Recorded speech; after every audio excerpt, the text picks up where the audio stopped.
प्रभु यीशु मसीह ने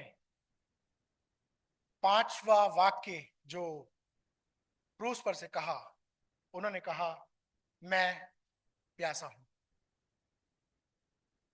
आपने अपने जीवन में कई बार इस वाक्य का इस्तेमाल किया होगा।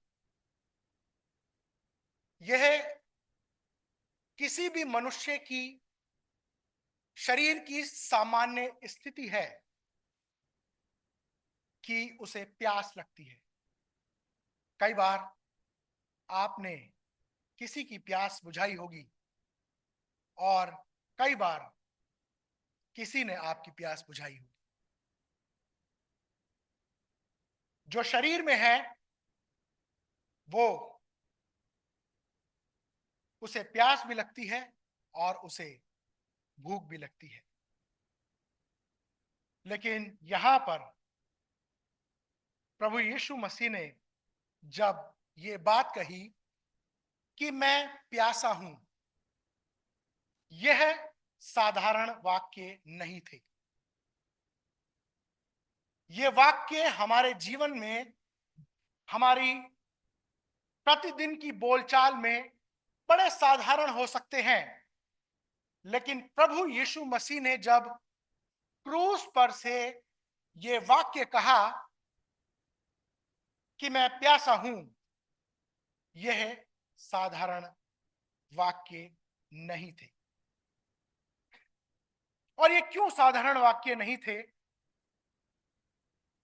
आज इस वचन में से मैं आप लोगों के साथ परमेश्वर के वचन से बांटना चाहूंगा।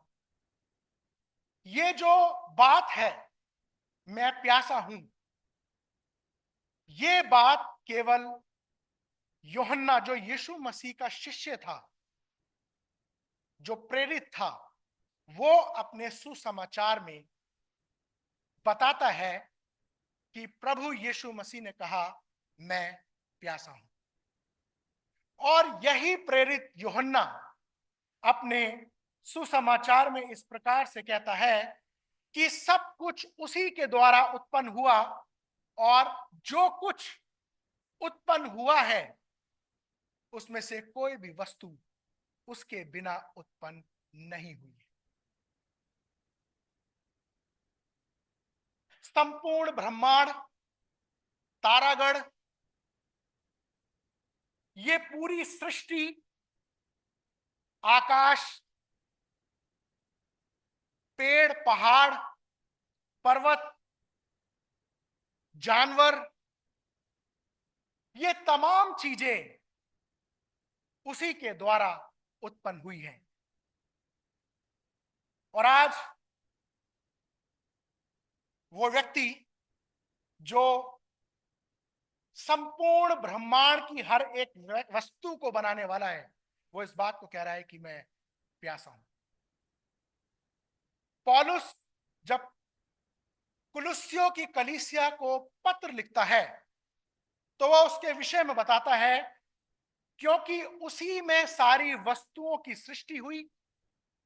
स्वर्ग, पृथ्वी, देखी अनदेखी, क्या सिंहासन, क्या प्रधानताएं, क्या प्रभुताएं, क्या अधिकार, सारी वस्तुएं उसी के द्वारा उत्पन्न हुई और उसी के द्वारा सृजी गई है। और वही सब वस्तुओं में प्रथम है और सब वस्तुएं उसी में स्थिर रहती है।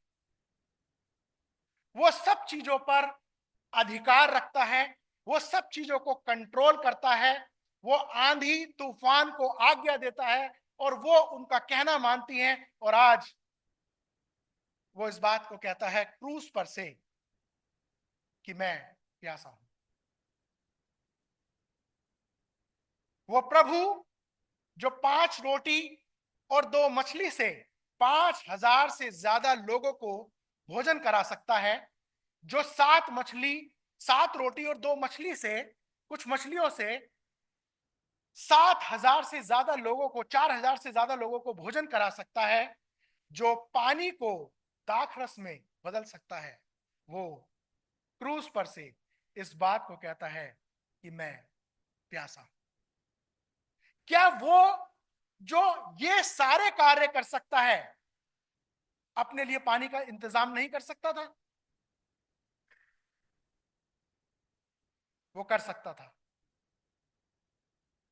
जो प्रकृति पर अधिकार रखता है, जो परिस्थितियों पर अधिकार रखता है, जो मनुष्यों पर अधिकार रखता है, जो प्रधानताओं पर अधिकार रखता है, वो अपने लिए पानी का इंतजाम कर सकता था। लेकिन उसने कहा, मैं प्यासा हूं। तो फिर ये प्यास हमें क्या दिखा रही है, हमें क्या बता रही है? उसकी ये प्यास हमें बता रही है कि वो पूर्ण रूप से मनुष्य था, और क्योंकि वो मनुष्य था, उसे प्यास लगी।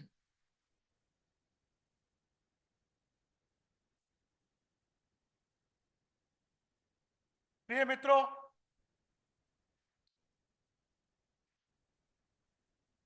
परमेश्वर ने अपने पुत्र को इस संसार में मनुष्य देह धारण करके भेजा। और क्यों उसने मनुष्य देह धारण करके संसार में अपने पुत्र को भेजा? क्योंकि पाप मनुष्य ने किया था, व्यवस्था का उल्लंघन मनुष्य ने किया था, मनुष्य परमेश्वर के विरुद्ध हो गया था, मनुष्य ने परमेश्वर का अपमान किया, मनुष्य ने पाप किया। इसलिए जानवरों की बलि क्यों दी जाए? मनुष्य के लिए मनुष्य की बलि दी जाना आवश्यक है। जब तक परमेश्वर ने अपने पुत्र को देह धारण कर इस संसार में नहीं भेजा था, तब तक जानवरों की बलि दी जाती थी, और जानवरों की बलि मनुष्य के पापों के लिए सिद्ध बलिदान नहीं था। इब्रानियों का लेखक बहुत अच्छी बात कहता है। वो इब्रानियों का लेखक 10 अध्याय उसके 1 पद में कहता है, इसलिए उन एक ही प्रकार के बलिदानों के द्वारा जो प्रतिवर्ष अचूक चढ़ाए जाते हैं, पास आने वालों को कदापि सिद्ध नहीं कर सकते। जानवरों की बलि मनुष्य के पापों से उद्धार नहीं कर सकती। इसलिए परमेश्वर ने अपने पुत्र को मनुष्य के पापों की क्षमा के लिए देह धारण करके इस संसार में भेज दिया, ताकि वो मनुष्य रूप देह धारण करके क्रूस पर अपनी जान दे। उसकी ये प्यास इस बात को बताती है कि उसने आपके और मेरे लिए मनुष्य रूप में इस संसार में आकर अपनी जान दी है। परमेश्वर के लिए परमेश्वर का पुत्र बहुमूल्य है, और परमेश्वर के पुत्र के लिए आप बहुमूल्य हैं। परमेश्वर ने अपने पुत्र को आपके और मेरे पापों की क्षमा के लिए संसार में भेज दिया, और उसने हमसे ऐसा प्रेम किया कि उसने अपनी जान आपके और मेरे लिए क्रूस पर दे दी। उसने आपके और मेरे लिए शरीर, वो देह प्राप्त करी, और इस संसार में वो हमारे लिए आ गया। उसकी प्यास इस बात को बताती है कि मनुष्य के लिए किसी मनुष्य ने क्रूस पर अपनी जान दी। अगर हम यूहन्ना की इस बात को पढ़ें, तो वो यहां पर 28 पद में कहता है, 19 अध्याय के 28 पद में वो कहता है, इसके बाद। किसके बाद? वो ये क्यों कह रहा है इसके बाद? यदि उससे ऊपर आप पढ़ें, तो वहां पर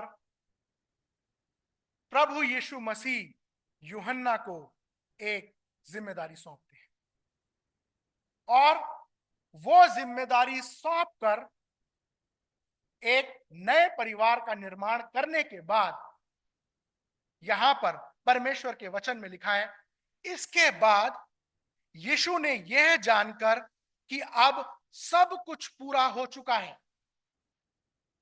तो ये जो यूहन्ना यहां पर इस बात को लिख रहा है कि सब कुछ पूरा हो चुका है। क्या पूरा हो चुका है? वो क्यों इस बात को कहता है कि सब कुछ पूरा हो चुका है? पूरा क्या हुआ है? पूरा परमेश्वर की इच्छा पूरी हुई है और भविष्यवाणी पूरी हुई है। यहूदी समाज में अगर कोई बात धर्मशास्त्रों में लिखी हुई है, अगर कोई भविष्यवाणी धर्मशास्त्रों में लिखी हुई है, अगर वो पूरी हो जाती है तो वह यहूदी समाज के लिए सत्य का प्रमाण होता है। यहां पर एक भविष्यवाणी पूरी होती है और वो भविष्यवाणी कौन सी पूरी होती है? अगर हम भजन संहिता 69 उसके 21 पद को पढ़ें तो वहां पर इस प्रकार से लिखा है, और लोगों ने मेरे खाने के लिए इंद्रियान दिया और मेरी प्यास बुझाने के लिए मुझे सिरका दिया। आज जब क्रूस पर प्रभु यीशु मसीह हैं और जब वो इस बात को कहते हैं कि मैं प्यासा हूं, और आगे जब परमेश्वर के वचन में हम पढ़ते हैं तो वहां लिखा है 29 पद में, वहां सिरके से भरा हुआ एक बर्तन रखा था, अतः उन्होंने सिरके में भिगोए हुए स्पंज को जूफे पर रखकर उसके मुंह से लगाया, और यहां पर वह भविष्यवाणी पूरी होती। यह भविष्यवाणी जो यहां पर पूरी हुई है, समस्त मसीह समाज, यहूदी समाज के लिए इस बात का प्रमाण है, और प्रभु यीशु मसीह इस भविष्यवाणी को पूरा करने के बाद यह बात प्रमाणित करते हैं और इस बात की घोषणा करते हैं कि हे यहूदियों, जान लो कि जो बात तुम्हारे पवित्र शास्त्रों में लिखी हुई है कि मसीह इस संसार में आएगा, वो मैं ही। प्रियो, ये बलिदान छोटा मोटा नहीं था।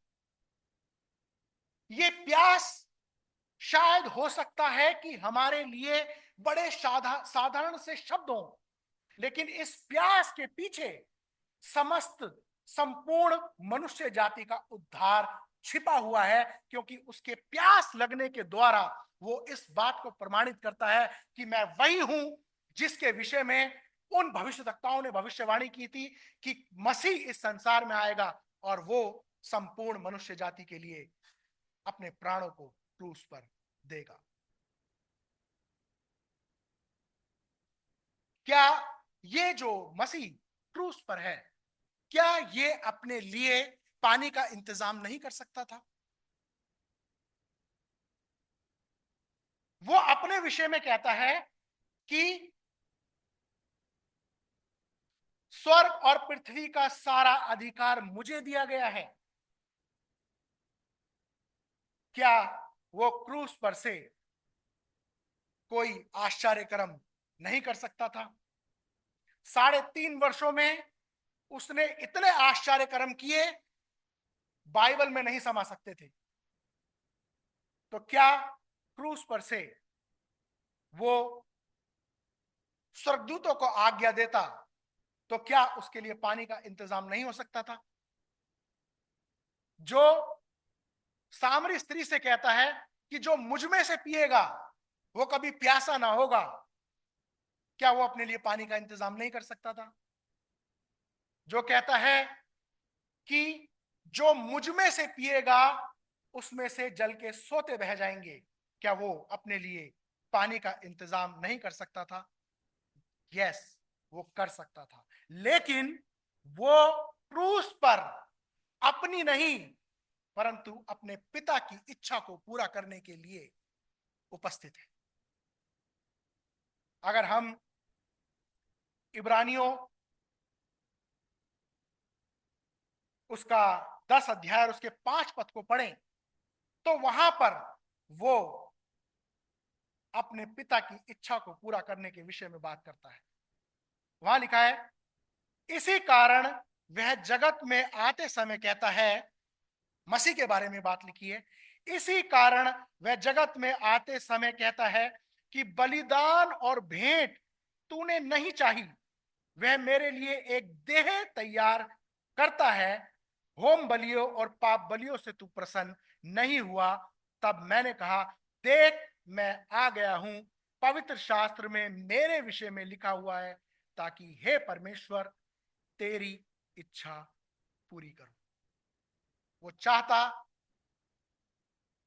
तो जल के सोतों को बहा सकता था, लेकिन वो क्रूस पर अपने पिता की इच्छा को पूरा करने के लिए उपस्थित है।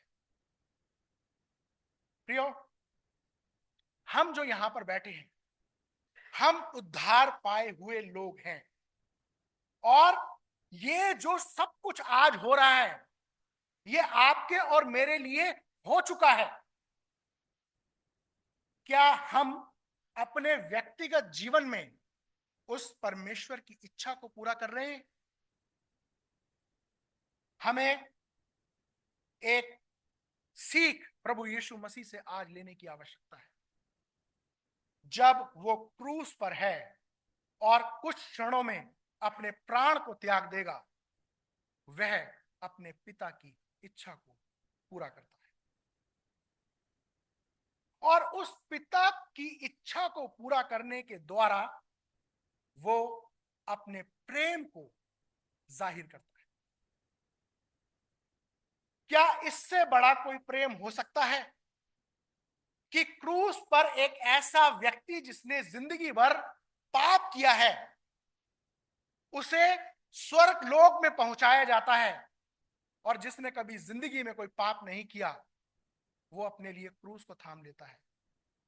इससे बड़ा प्रेम इस दुनिया में कोई नहीं हो सकता। उसने कहा, अच्छा चरवाहा मैं हूं, अच्छा चरवाहा अपनी भेड़ों के लिए अपने प्राण देता है।